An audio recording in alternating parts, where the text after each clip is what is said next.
오늘 사도행전 15장 말씀입니다.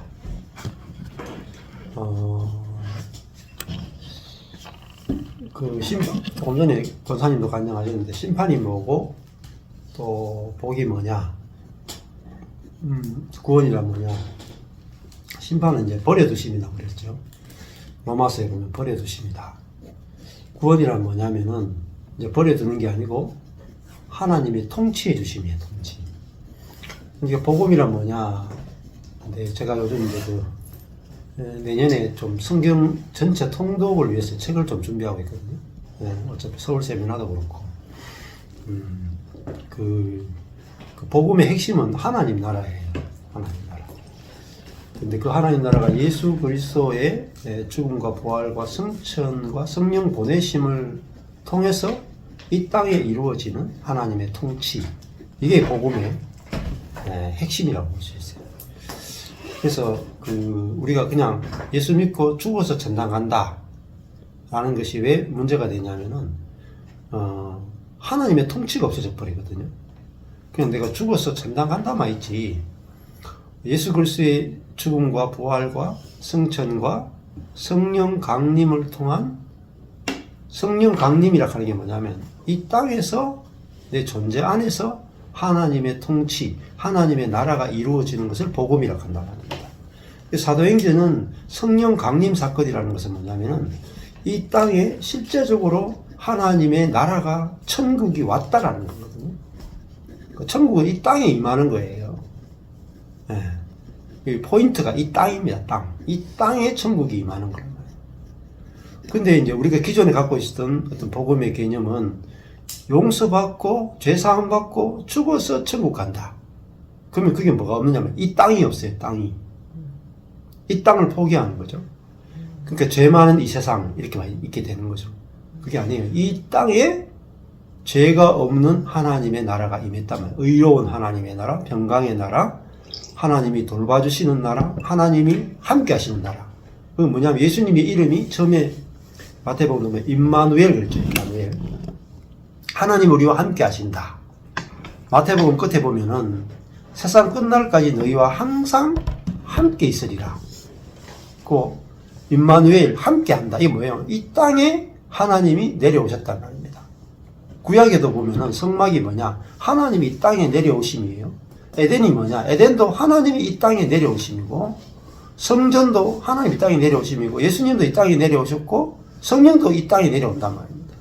그러면 하나님의 관심은 이 땅이에요.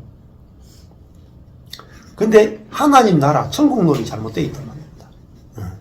그러니까 예수 믿은 사람들이 왜 삶이 변화가 안 되냐? 죽어서 천당 가는 것만 기다리니까. 이거는 이 땅에서 내가 뭐 별로 변화될 필요가 없죠. 근데 그 복음의 핵심은 하나님의 나라예요. 그것은 하나님의 통치란 말입니다. 근데 하나님의 통치가 뭐로 이루어지느냐? 성령을 통하여 이루어지는 거예요. 성령을 통하여. 성령이 우리 안에 내주하실 때 완전한 하나님의 통치가 이루어지는 거죠. 그래서 이 사도행전이 되게 중요한 거예요. 사도행전은 성령이 강림 사건, 성령 강림 사건으로 시작이 되잖아요. 그래서 이제 예수 그리스도 안에 있던 하나님의 나라가 이제는 우리 안에 임하는 사건이라고. 근데 이게 전체 그림이 너무너무 중요해요. 성경 전체 그림이 그려지고 복음이 전체 그림이 그려져야 내가 거기서 내 신앙이 어느 부분이 빠져 있는지를 알게 되는 거죠. 그러면 하나님이 아까 전에 지옥이란 뭐냐? 지옥이 다른 말은 어떻게 보면 세상이에요. 세상. 그리고 지옥이 뭐냐? 하나님과 관계가 끊어져서 나의 제한된 자원으로 살아가면서 결핍을 사는 것. 그게 지옥입니다. 결핍. 그러니까 원래는 하나님이 에덴 동산에서 하나님이 에덴을 방문하시고, 에덴은 뭐예요? 에덴의 특징은, 에덴이 뭐냐면 하나님의 나라예요. 이 땅에 임한 하나님의 나라예요. 근데 그 에덴이 특징은, 에덴은 결핍이 없는 나라다. 결핍이. 그렇죠? 생명수 강이 흐르고, 강에는 온갖 금과 보석들이 있고, 생명수 강에는 항상 나무들이 1년 12달 그 열매를 맺고, 그죠? 눈물이 없고, 가시덤불과 먼기가 없고, 하나님과 실제로 거닐 수 있는, 그게 에덴이잖아요. 그게 이 땅에 있던 하나님의 나라란 말입니다. 성경은 처음부터 이 땅에 하나님의 나라가 있었단 말이에요. 그게 에덴이에요. 하나님의 나라. 그게 에덴이 기쁨이라는 뜻이에요. 근데 이 땅에 이루어진 하나님의 나라가 선악과를 먹음으로 말미암아 어떻게 됐어요? 예. 그 하나님 나라에서 우리가 추방당했단 말이죠. 그래서 우리가 하나님 나라에서 뭐로 옮기냐면 사단의 나라로 옮긴 거예요. 그게 세상이란 말이에요. 그래서 하나님은 다시 이 땅에 하나님 나라를 회복하기를 원하는 거죠. 그래서 예수 그리스도를 통해서 예수 그리스도를 하나님 나라의 왕이요, 제사장이요, 선지자로 우리 가운데 보내셔가지고 우리가 다시 회복된 하나님 나라 안에 살게 하는 거죠. 그럼 이 하나님 나라의 특징은 결핍이 없단 말이에요. 왜? 하나님이 직접 통치하시니까. 직접 이 땅에서 하나님이 왕으로서 통치, 그러니까 이 땅에서 사실은 두 개의 나라밖에 없어요. 전 세계적으로 보면 100몇십 개, 200개 나라가 있다 그러지만은 성경적으로 보면 두 개의 나라밖에 없어요. 하나는 세상, 사단의 나라. 하나는 하나님이 왕으로서 직접 통치하시는 하나님의 나라. 그러니까 우리는 어둠의 나라에서 아들의 사랑의 나라로 옮겼다. 이게 구원이란 말입니다.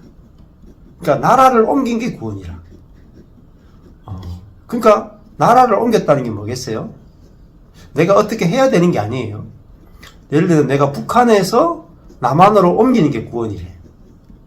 그게 뭐예요? 북한이라 하는 것은 김정은이 공산주의의 공산 독재의 지배 아래에 있다가 이제 그죠?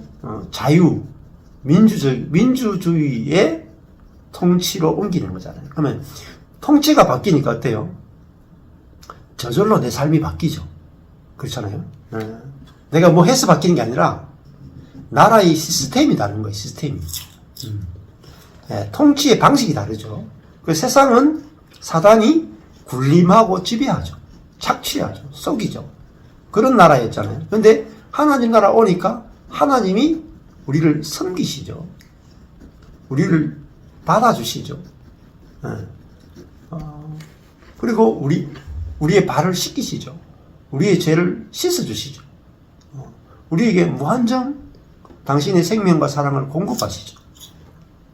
그러니까 나는 사실은 그 다음에 내 안에 사단이 지배하다가 내 안에 내 존재 안에 이제 성령이 지배하는 존재가 됐죠. 우리 존재도 바뀌고 뭐도 바뀌었냐? 나라도 바뀐 거예요. 나라가. 이게 구원이에요. 그 구원의 개념이 엄청나게 다르죠. 이 성경이 말하는 구원의 개념은 현재적이면서도 미래적이단 말입니다. 그런데 우리가 지금까지 예수천당 불신지역은 미래적이었다. 미래. 현재가 없는 거예요. 이 땅이 없는 거라. 그래서 사도행전에서 말하는 성령이 이 땅에 강림했다 라는 것은 단순히 우리가 성령 충만 받았다, 성령의 은사를 받았다, 이런 차원이 아니에요. 이 성령 강림 사건은 하나님이 이제 영으로서 사람 속에 들어와서 실제적으로 왕으로서 통치할 수 있게 됐다는 거예요. 사람과 완전히 연합되어서 하나님의 실제적인 생명의 공급, 또 우리 존재 자체를 통치하게 될 수 있게 됐다는 거예요. 그러니까 우리 자신이 하나님께 완전히 존재가 통치받을 수 있으니까 사단의 통치에서 해방되는 거죠. 그래서 죄와 사망과 그죠? 여러 가지 모든 저주, 죽음으로부터 해방되어서 이제는 생명의 통치, 은혜의 통치를 하나님의 직접적인 통치를 받는 그런 존재가 됐다는 겁니다. 이게 복음의 풍성함입니다. 근데 그래서 이제 성경을 사복음서부터 시작해서 사도행전, 그리고 서신서, 요한계시록까지 신약 전체를 쭉 봐보면서 보는 목적이 뭐냐? 적용하기 위해서 보시면 안 된다는 거예요. 복음이 무엇인가를 발견하기 위해서 성경을 보셔야 돼요. 복음이란 무엇인가. 내가 지금까지 알고 있던 구원, 알고 있던 복음, 알고 있던 그런 죄사함, 이런 개념 자체가 다 뒤집어져야 돼요. 더 넓어져야 되고, 더 깊어져야 되고, 더 길어져야 되고, 더 높아져야 돼요. 그래서 복음의 풍성함, 그 다른 말은 복음의 영광이 발견돼야 돼요. 그 복음의 영광이 발견된다는 게 뭐겠어요? 하나님의 영광이 발견되는 거예요. 하나님의 지혜가 얼마나 풍성한지, 하나님의 능력이 얼마나 크신지, 하나님의 사랑이 얼마나 놀라운지, 그거를 이제 발견하는 것이 성경을 읽는 목적입니다. 성경 안 읽고 될 수가 없죠. 조금 전에 우리 간증했던 것처럼 어느 이단에 속했든지, 어느 교파에 속했든지, 어느 형편에 처했든지, 내가 지방교회에 있든지, 형제교회에 있든지, 구원파에 있든지, 신천지에 있든지, 내가 불교 속에 있든지, 절간에 있든지, 내가 이슬람에 있든지, 성경을 딱 펼쳐 들고 하나님이 살아계시다면은 이 성경이 진짜 무엇인지 깨닫게 해주십시오 하고 성경을 펼쳐놓고 읽기 시작하면 성령께서 그 사람 가운데 역사해가지고 진리의 성령께서 진리를 깨닫게 하십니다. 그럼 내가 거기 있을 수가 없어요. 그 단체에만 속한 사람이 될 수 없단 말이에요. 그래서 그때부터는 이제 성경과 성령이 이끄는 대로 살아가게 되는 거예요. 그래서 지난번에 사도행전을 볼 때 사도행전이 1장부터 28장까지 있죠. 근데 1장부터 11장까지가 있었고,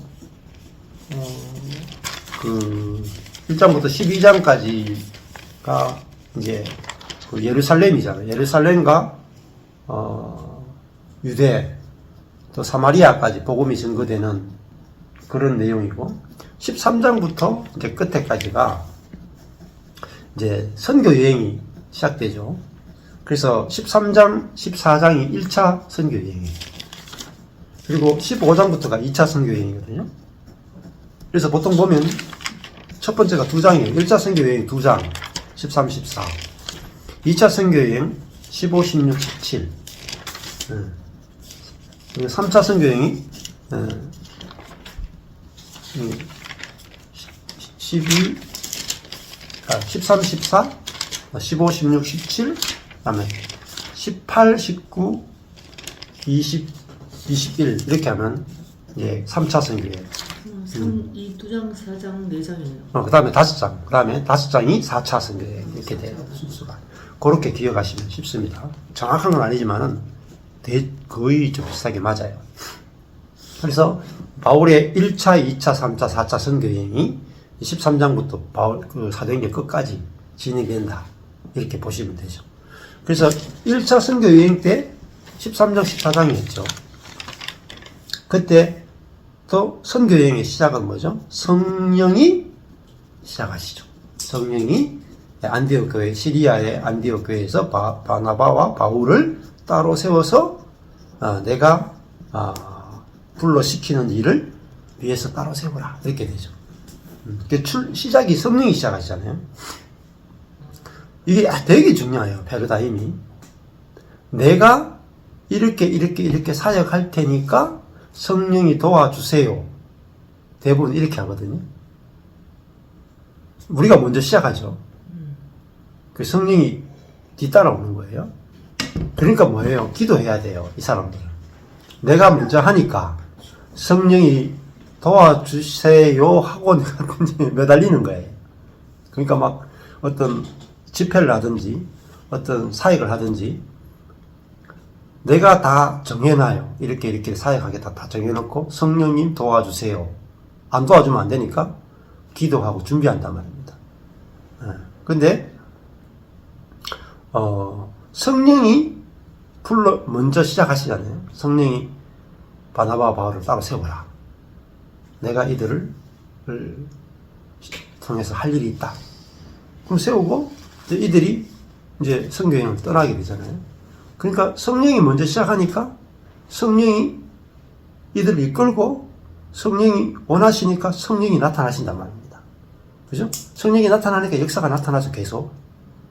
여기서는 뭐 기도하고 간구할 게 없어요. 성령이 먼저 주도적으로 일하신단 말입니다. 그래서 저도 지금 서울 세미나도 그렇고 뭐 이렇게 하지만은 계속 제가 뭐 기도하고 준비하는 게 없어요. 지금까지 제가 뭐 한 번도 기도하고 준비한 적이 없어. 뭐예요? 성령님께 이끌려가는 거예요. 그러니까 당연히 주님께 전적으로 맡겨져서 하는 거예요. 그죠? 주님께 대한 전적인 신뢰 가운데 하게 되는 거예요. 우리가 막 기도, 간구하고 많이 하고 이게 중요한 게 아니에요. 우리 인생이 또 우리의 모든 것들이 주님의 주권과 손 아래에 있는지, 그게 내 속사람으로, 예수 생명으로 그것이 믿어지면서, 누려지면서 가는 게 중요한 거죠. 그래서 우리가 기도한다고 주님이 꼭 일하시는 게 아니라, 주님이 일하시는 걸 따라가는 게 더 중요하다. 이게 하나님 중심인 거예요. 그러니까 하나님이 원하시니까, 뭐, 지금 바울과 바나바가 이렇게 여행하는데, 수많은 사람들이 만나게 되고, 만나면 딱 2년, 1차 선교여행 딱 2년 했잖아요. 근데 갈라디아 지역에 가는 곳곳마다 교회가 세워져요. 한번 생각해 보세요. 2년밖에 안 돼요. 2년밖에 안 되는데, 2년에 한 교회 개척하기도 힘들어요. 한 지역의 교회 개척하기 힘들어요. 근데 가는 곳곳마다 교회 개척돼요. 속도가요, 엄청 빨라요. 이게 20년 동안 해야 갈라디아 지역의 교회를, 지금 바울과 바나바의 1차 선교여행은 우리 인간의 힘으로 하고, 기도하고, 준비하고, 막, 헌금 모으고, 막, 이렇게 해가지고는 20년 해도 이게 안 돼. 근데 딱 2년 만에 갈라디아 지역에 우리가 봤던 것처럼 가는 곳곳마다 하나님이 준비해 놓은 사람이 있고, 가는 곳곳마다 금방금방 교회들이 세워진답니다. 그리고 갈 때는 주님께 교회를 맡기고 떠나는 거예요. 근데 완 초신자들 아니에요. 2년도 안 된 초신자들이 교회를 만드는 거죠. 그 뭐 성경이 제대로 있나, 뭐, 그죠? 구약 성경밖에 없고, 그죠? 목회자도 없죠. 아주, 근데 감사한 것은 하나님이 준비하시가 이들이 유대인들이었기 때문에 구약 성경을 알고 있다는 거죠. 그래서 회당 중심으로 복음을 전했으니까 이들이 이 복음을 딱 받아들이고 나면 성령에 의해서 뭐죠? 구약 성경이 예수 그리스도에 대한 예언으로 다 읽혀진단 말이에요. 그러면서 철저히 이들은 성령에 의해서 성경이 깨달아지니까 그것을 가지고 성경이 풍성하게 해석이 되는 거죠. 그래, 구약 성경 가지고도 그것에서 예수를 발견하는 거예요. 그리고 사도 바울이 편지를 보내면 그 편지를 가지고 읽고 거기서 복음을 더 깊이 알아가고, 그리고 이제 끝나고는 순회하죠. 바울이 1차 선교에 2년 하고 나면 이제 15, 16, 17장에 가면 2차 선교여행 하거든요. 2차 선교여행은 반드시 1차 선교여행 했던 곳을 다시 돌아가요. 왜냐하면 이 교회들이 2년도 안 된 약한 교회들이기 때문에 다시 돌아가서 이들을 다시 세우는 거죠. 순회하면서. 그 사역들을 하는 거죠. 그래서 하나님이 저한테도 13년 전에 필리핀에 갔을 때 저한테 주시는 계속 감동이 뭐냐면, 이렇게 순회 사역할 거를 계속 감동을 주시더라고요. 그러니까 목사와 선교사들을 세우는 사역을 시키고 싶다. 그러니까 시리아의 안디옥 교회에 대한 비전을 보여주시더라고요. 제가 98년도 교회 개척할 때는 예루살렘 교회에 대한 비전을 봤죠. 그러니까 성경에 나오는 성경적인 교회, 원형의 교회, 하나님 마음속에 있는 교회에 대한 비전을 보고 바로 개척했잖아요. 98년도에. 근데 12년이 지나고 딱 망하는 자리에서는 시리아의 안디옥 교회에 대한 비전을 보여주시더라고요. 달라진 거죠. 그러니까 더 깊이 들어가게 된 거고, 그 시리아의 안디옥교회는 아주 작은 교회예요. 아주 작은 교회인데 담임 목사, 부목사를 순회 선교사로 파송해버린 거예요. 그 돌면서 그냥 교회를 개척하는 거예요. 그런데 준비된 사람들을 만나는 거죠. 헤다에 가서 이미 그 준비된 사람, 그리고 준비되지 않은 이방인들 함께 그 지역마다 교회를 하나님 개척하게 하시고, 그걸 순회하고 또 다시 돌아왔다가 본교회 돌아왔다가 조금 쉬다가 다시 순회하면서 그 교회들을 다시 돌아가면서 계속 만나면서 말씀으로 강건케 하는 그런 사역들을 하던데, 저한테도 그 비전을 주셔가지고 와가지고 우리 그 제자들한테 하나님이 내게 시리아의 안디옥 교회의 비전을 주셨다.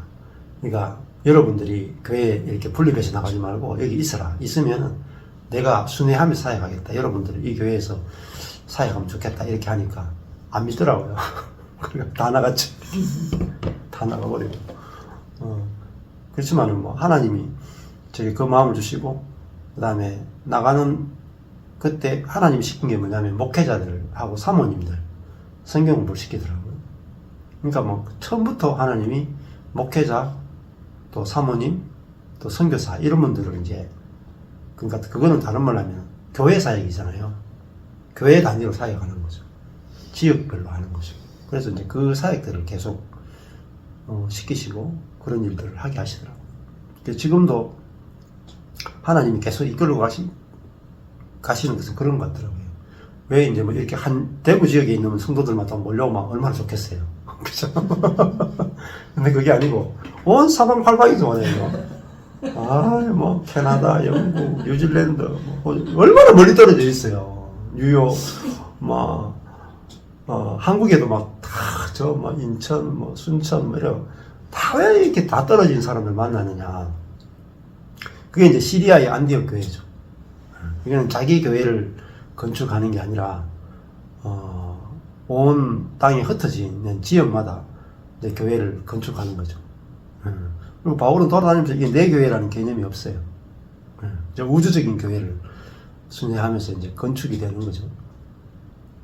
그리고 그들과 이제 편지로 교통하는데 저는 이제 유튜브로 교통하게 되는 거죠. 얼마나 더 좋아요. 빠르고. 네. 그래서 사도행전을 보면은 뭐가 보이느냐면 하나님이 어떻게 일하시는가, 하나님이 어떻게 선교하시는가, 그게 보여요. 우리가 이게 보여야 돼요. 그러니까 저도 그때 딱 보게 된 게, 내가 12년 동안 막 서울을 그렇게 왔다 갔다 하면서 열심히 했는데 120명밖에 못 모았어. 그것도 쫙 잘라지네. 12년 동안 해도 남는 게 없는 거라. 근데 바울 보세요. 2년 성령이 이끄시는 대로 2년 했잖아요. 지역마다 교회가 세우시는 거예요. 완전 속도가 다르다. 하나님이 일하시는 속도와 우리가 일하는 속도는 비교할 수가 없어요. 그래서 제가 제 지혜와 제 능력과 제 계획에 따라 사역하는 걸 다 접었다. 왜? 속도가 너무 느려요. 계속 열심히 해봤자 한 교회에 숫자 조금 불리고 목회 끝나는 거예요. 은퇴하는 거예요. 그 의미가 없어요. 그러고 나면 은퇴하고 나면 다른 목사님도 와서 또 사역하겠죠. 한 교회, 내 교회 세우면은 물론 돈도 되고 뭐 영광도 받고 뭐 안정된 삶도 되겠죠. 예. 근데 뭐 그거 하는 거나 뭐 일반 직장 가지는 거나 뭐 다른 게 있겠습니까? 예. 근데 바울과 바나바는 아무것도 없잖아요. 아무것도 없는 사람 같지만은 모든 것을 다 가졌다. 예. 그 복음을 가졌고 복음을 가면서 전하는 곳마다 사람들이 살아나고 교회가 개척되잖아요. 근데 이거는 저한테만 주신 게 아니에요. 예. 모든 그리스도인들에게 다 주신 거예요. 모든 것이. 그러니까 바울과 바나바는 특별한 사람이 아니고 우리도 이렇게 우리에게 성령이 오시면 우리도 이렇게 살도록 우리를 이끄신다. 바울도 뭐 성령이 오니까 성령이 이끄시니까 바울이죠. 성령이 이끄니까 바나바죠. 성령이 이끌지 않으면 바나바나 바울이나 우리랑 똑같아요. 성경이 똑같단 말이에요. 근데 하나님이 갖고 계시는 계획은 우리가 상상할 수 없단 말입니다. 하나님이 우리 안에 오신 목적, 성령이 내가 죽고 예수가 사는 그 삶은 우리가 청량할 수 없는 영광이 있단 말이에요. 그래서 바울과 바나바가, 또 바나바는 사도가 아니었잖아요. 그죠? 집사였단 말이에요. 평신도였고, 그리고 믿음과 성령이 충만해서 집사로 세워진 사람이고, 근데 이 집사가 갑자기 사도가 돼요. 누가 사도로 세워진 것도 아니라. 그러면서 이제 바울과 함께, 바울도 사도가 아니었죠. 그죠? 예루살렘 교회에 사도들은 12사도가 있었지만, 또, 이들이 성령께서 세워서 복음을 전하게 하니까 뭐가 됐어요? 사도가 된 거예요. 바나바도 사도고, 바울도 사도예요. 12사도만 있는 게 아니에요. 신학자들이 잘 몰라서 이야기하는데, 성경 보면은, 사도들이 많습니다. 사도라 하는 것은 보냄을 받은 자인데, 결국 사도들 보면은, 복음을 전해서 지역마다 복음으로 교회를 건축하는 분들이 그 사도들이란 말이에요. 말씀을 공급하면서 교회를 세우는 분들이 사도라고. 그래서 단순히 복음만 전하는 사람은 주로 순회 전도자, 이렇게 불렀단 말이에요. 근데 그 말씀을 해방시키는 것과 더불어 교회를 건축하고 이런 분들이 사도였단 말이에요. 자.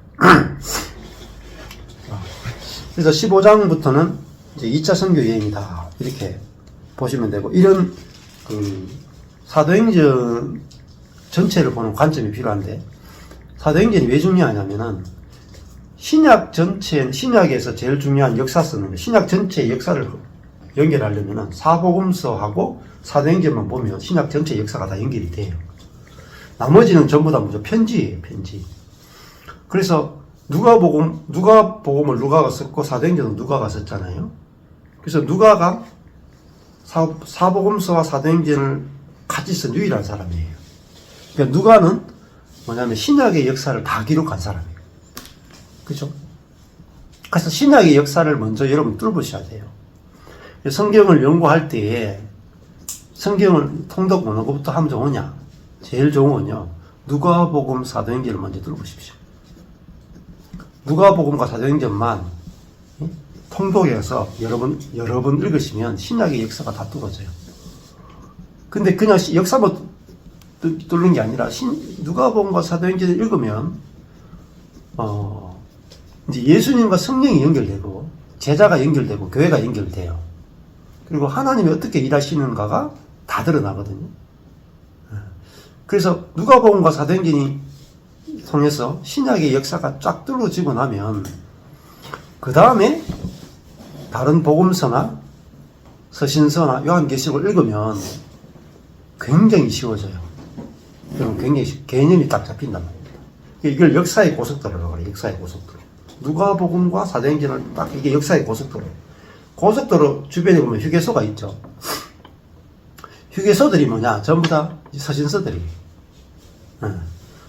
그래 고속도로 먼저 딱 길을 잡아놓고 피곤할 때 서신서 들러가지고 읽고 나오고 이렇게 하면 신약이 뻥 뚫어져요. 그래서 큰 그림이 잡힌 다음에 그 다음에 숲을 본 다음에 나무를 봐야 돼요. 그래야지 안 헤맵니다. 근데 이거 없이 막 이 교회 가서 배우고 저 교회 가서 배우고 이 세미나 배우고 이 사람한테 배우고 원어를 배우고 막 해봤자 헤맵니다. 큰 숲을 못 보고 나무만 보니까 여기 조금 저기 조금 해서 헤매는 분들이 너무나 많아요. 그래서 근데 이제 제가 제일 안타까웠던 것은 이런 누가복음과 사도행전 혹은 마태복음과 사도행전 이런 식으로 신약의 역사를 이렇게 뚫어가지고 설교해 놓은 책이 없어요, 제대로. 그래서 이제 제일 좋은 거는 마틴 로이드 존스 같은 경우는 사복음서를 제대로 뚫어보는 게 없어요. 근데 사도행전은 강의하는 게 있거든요. 마틴 로이드 존스. 사도행전을 읽으면 마틴 로이드 존스의 사도행전을 전체를 다 읽으시면 되게 좋을 거예요. 우리 집에 제가 알라딘에 가서 중고책 중에서 마틴 로이드 존스의 사도행전 한 권을 구해가지고 갖고 있는데 조금 읽어보니까 되게 좋더라고요. 그거 다 못 구해가지고 지금 그런 상태인데, 제일 좋은 거는, 제 거 마태복음 강의를 다 해놨잖아요. 1장부터 전체를 다 해놨으니까, 마태복음 전체하고, 그리고 제가 사도행전 하잖아요. 사도행전 전체를, 마태복음과 사도행전 전체를 한번 다 들으시면, 신약이 뻥 뚫어져요. 그리고 나서 이제, 서신서로 가면 지금 제가 로마서 하고 있으니까 로마서를 연결해서 딱 보시면 되고, 그 다음에 고린도전서, 이렇게, 그 다음에 그 정도면 보시고, 그 다음에 히브리서도 좋죠. 히브리서 다 지금 다 끝을 끝낸 게 있고 끝 못 낸 게 있는데, 그렇게 먼저 보시고 그 다음에 다른 성경들 보시면은 큰 그림이 그려집니다. 그래서 결국은 이제 말씀 사역자들이 나와야 되죠. 말씀을 해방시킬 수 있는 사람들이 많이 나와야 돼요. 자, 그래서 이 사도 바울이 왜 사도 바울이겠어요? 사도 바울과 같이 교회를 개척한 사람 많이 있을 거예요. 초대교회 때 지역마다 교회를 건축했던 다른 사도들도 많이 있었단 말입니다. 근데 사도 바울이 특별했던 것은 편지가 남았다는 거죠. 그죠? 이게 놀라운 거예요. 신약 성경의 절반, 베드로 해봤자 베드로 전후서밖에 못 남겼죠? 근데 비교가 안 돼요. 베드로하고 바울은. 왜? 성경을 남겼잖아요. 그러니까 베드로는 영향이 성경 2권 남기고 끝났어요. 물론 이제 그 베드로에 의해서 복음이 전파된 예루살렘 교회도 있고 이렇게 있지만은, 예루살렘 교회 때문에 또 바울이 나온 것도 맞지만은, 더 큰 영향은 바울을 통해서 이루어진 거죠. 그래서, 사역의 핵심은 말씀을 해방시키는 거죠. 어서오세요. 네. 그래서 단순히 목회하고, 교회를 건강하게 만들고, 이것도 중요하죠. 굉장히 중요하죠. 되게 중요하지만은, 지금은 그럴 시대가 아닌 것 같아요. 그럴 시대. 하나님이 원하시는 것은 단순히 한 교회를 건강하게 목회하는 그 수준이 아니고, 이 땅에 이제 하나님 나라가 이루어지게 하는 거죠. 그러려면 생수가 폭포수처럼 해방이 돼야 돼요. 그래서 제가 왜 워치만 니를 이제 자주 이야기하냐면, 워치만 니 같은 경우에 말씀을 해방시켰단 말입니다. 복음의 그 풍성함을 해방시켰거든요. 그래서 지방교회의 장점은 라이브 스터디를 남겼다는 거예요. 라이브 스터디. 말씀이 엄청나게 많아요. 여러분, 지방교회 사람들 공부 얼마나 열심히 하는지 아십니까? 말씀 공부. 일반 교회 사람들은요, 유치원생이야, 유치원생. 여러분, 가면, 지방교회 나오시는 분들은요, 일반 교회 가면 유치원에서 못 다녀요. 수준이 너무 낮아가지고. 저도 가도 지방교회 분들하고 대화하면은 제가 딸릴 수도 있거든요. 그만큼 말씀 공부를 많이 해요. 거의 유대인이네요. 예. 근데 문제는 이제 그게 이제 혼적일 수가 있다는 거죠. 단점은. 그래도 그 워치만이나 위트니스리의 형제가 했던 중요한 공헌은 그 라이프 스터디가처럼 성경 창세기부터 계시록까지 생명의 관점에서 다 풀어놓은 거예요.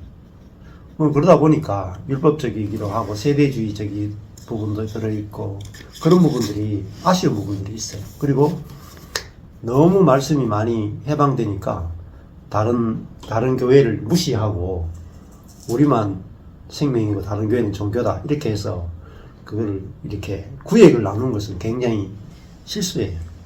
큰 실수. 그렇지만 우리가 애를 시킬 때 애가 더럽다고 애 시키고 나면 애는 이렇게 가지고 있어야 되잖아요. 애 목욕시키고 나서 더럽다고 애까지 버리면 안 되잖아. 그것처럼 우리가 이제 진짜 생명을 알게 되고 복음을 알게 되면 좋은 것은 취할 줄 알고 나쁜 것은 버릴 줄 알아요. 예.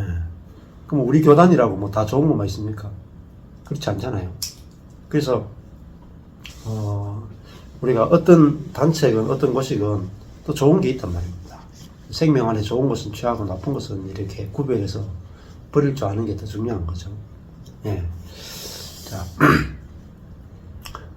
그래서 저도 하나님이 주시는 감동이 결국은 성경 66권을 이제 이런 십자가 복음이나 은혜의 복음의 관점에서 풀어놓는 거예요. 풀어놓는. 저도 제일 처음에 이제 십자가 복음을 딱 경험하고 알고 난 다음에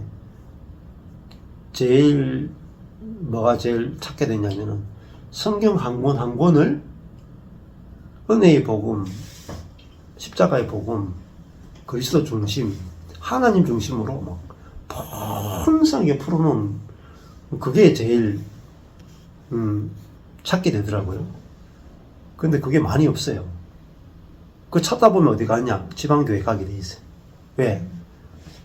거기만큼 깊이 있게 풀어놓은 데가 없어. 근데 그거 더 가면 또 헤매요. 너무 지식에 많이 치우쳐 있어가지고. 실제가 아닌 지식으로 빠질 수가 있단 말이에요. 그렇지만은 실제를 경험한 사람들은 그런 라이프 스터디나 이런 것들이 굉장히 도움이 되는데 실제를 경험하지 않으면 다 지식이 되니까 다 쓸모가 없어져 버려요. 예.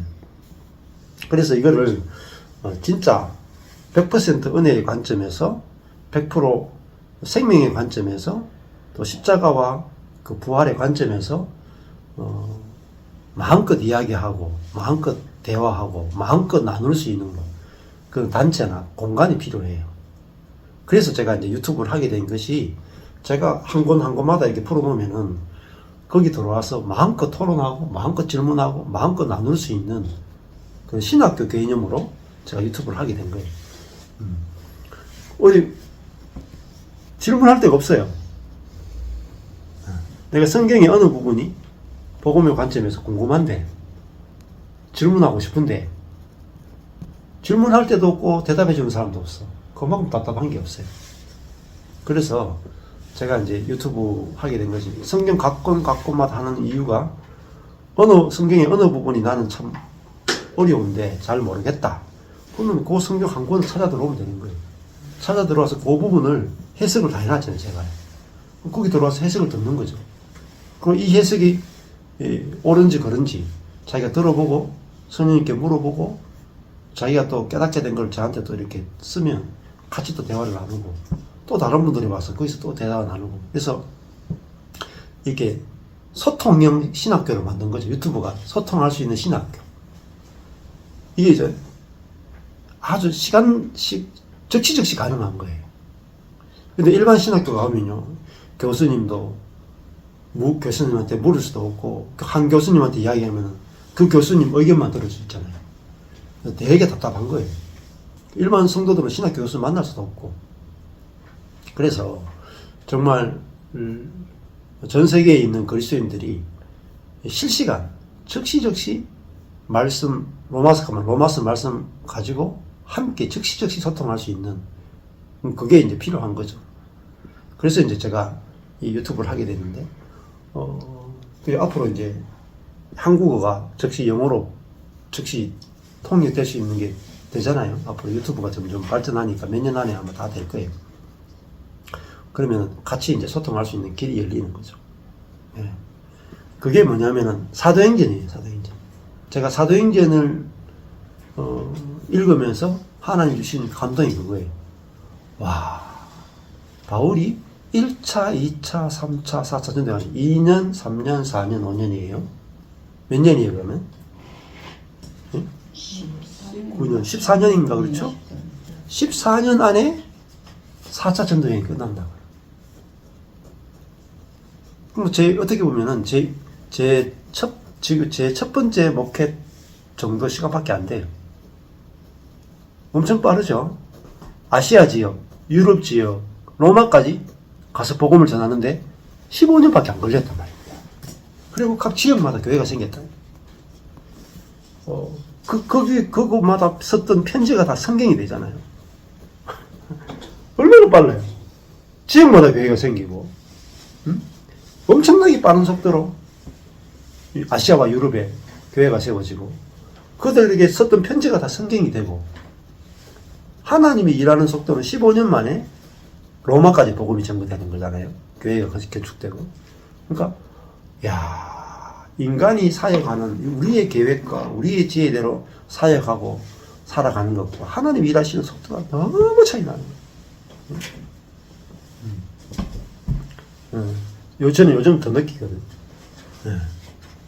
제가 만약에 첫 목회 12년 하고 120명 가지고 지금 해가지고 한 500명까지 왔다고 칩시다.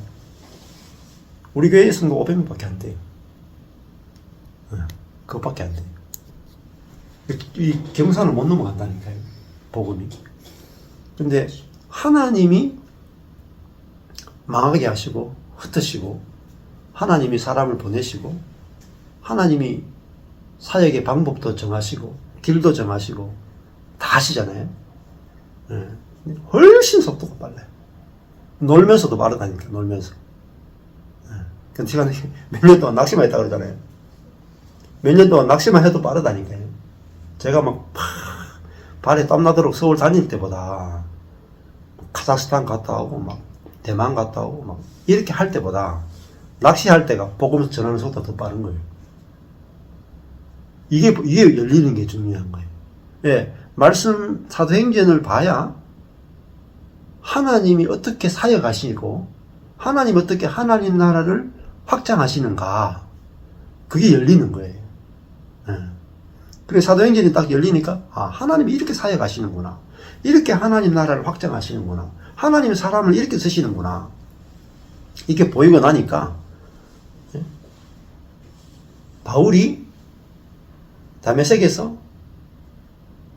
부활하신 주님을 딱 만나죠. 근데 제일 처음에 한 게 뭐예요? 예? 어디 갔죠? 아라비아로 갔다니까요. 사역하러 간 게 아니죠. 부활하신 주님을 딱 만나고 3년 동안 어디 갔느냐? 아라비아로 갔다. 그것 때문에 가서 인도로 가가지고 불교를 만났다 이렇게 이야기까지 나오잖아요. 근데 이번에 제가 성경 통독 그 책을 만들기 위해서 좀 읽고 있는데 한 책에서 딱 말하고 있는 왜 아라비아로 갔느냐? 시내산에 갔을 확률이 높다. 아라비아에 시내산이 있잖아요. 그 시내산에서 이제 그 모세가 하나님을 만났는데 아마 3년 동안 그러니까 가서 구약 성경을 통해서 성령께서 구약 성경을 열어줄 수가 있다. 이렇게 해석을 하더라고요. 충분히 가능하다고 생각 들어요. 그러니까 사역이 중요한 게 아니고 사역하려면은 말씀에 해당돼야 돼. 그러니까 말씀 없이 뭐로 사역해요? 도대체? 말씀으로 사역하는데 말씀도 없는데 무슨 사역을 합니까? 불가능해요. 그거는. 그래서 말씀이 없으니까 뭐 하냐면 자꾸 기도하는 거예요. 자꾸 막 찬양하고 자꾸 뭐 으쌰으쌰 하는 거라. 조직을 만들고 프로그램을 만들고 아무 소용없어요. 다 쓰잘데없어요. 제가 막 미치도록 해본 결과 다 쓰잘데없다는 걸 알게 된 거예요. 사역의 도구는요 말씀밖에 없어요. 그래서 바울이 아라비아에 가서 3년 동안 있는 동안에 하나님이 말씀을 해방시키잖아요. 그러니까 바울은 말씀이 너무 풍성한 거라. 그 증거가 뭔지 아세요? 이제 1차 선교역이 갈라디아 지역이 있죠. 2차가 유럽이에요. 마게도니아, 아가야, 헬라예요. 3차가 어디냐면은 이 에베소 지역이에요. 에베소. 아시아에 있는 에베소. 근데 에베소에서 거의 3년 동안이나 있으면서 두란노 서원을 세우거든요. 3년 동안 말씀을 전해도요. 어떻게 전했겠어요? 매일 전했다니까요. 3년 동안 매일 하는데 말씀이 끊어지지 않는 거라. 너무나 풍성한 거야. 근데 대부분 이제 목회자들한테 3년 동안 매일 형제들하고 살면서 매일 말씀을 준비 없이 준비 없이 3년 동안 매일 말씀을 전하라고 해보세요. 할 사람 거의 없어요. 왜 그러냐면은 먼저 복음이 우리 속에서 복음이 풍성하게 해방이 안 된 거예요. 그 전할 복음이 너무 너무너무 부족한 거야. 근데 바울은 안 그랬다니까요. 그 앞에 아라비아 3년이 허송세월한 것 같고 아무것도 안 한 것 같았지만 아무것도 안 하고 있었던 그 3년이 전할 복음이 준비되는 기간이었다. 복음의 풍성함이 준비되는 기간이었죠. 그래서 모세도 마찬가지예요. 광야 40년이 뭐였냐? 아무것도 안 한 것 같았지만 자아가 파쇄되면서 그죠? 예, 하나님을 담아서 하나님을 내놓을 수 있는 준비하는 기간이 40년이다. 그래서 저도 하나님이 사역 안 시킬 때 놀았다니까요. 그런데 놀면서 하나님이 저를 이끄시는 대로 따라가면서 가니까 하나님이 뭘 준비시키시냐면 말씀을 준비시키시더라고요. 그 제가 만난 게 이거잖아요. 말씀을 딱 준비시키고 그 다음에 필요한 책들을 딱 다 읽게 하고 목회자들하고 성경 공부나 스터디를 통해서 전할 수 있는 말씀을 딱 준비시키는데 그 준비도 내가 하는 게 아니에요. 성령이 준비시키는 거예요. 성령이 깨닫게 하시고. 그래서 이 개화점 성경만 해도요, 이거 10년 동안 가르쳐도 다 못 가르쳐요. 시간이 없어. 그만큼 풍성하단 말입니다. 그래서 우리 인생, 남은 인생 뭐 하겠습니까? 나이 들면은 할 수 있는 게 없잖아요. 근데 말씀만 풍성히 성령께서 우리에게 먹이시고 깨닫게 하시고 그걸요 그냥 내가 사람에게 누리는 것을 나누기만 하시면 됩니다. 나누면 주변 사람들이 그 말씀을 먹고 막 살아날 거예요. 그게 진짜 말씀 사역이고 진정한 사역이라고 볼 수 있겠죠.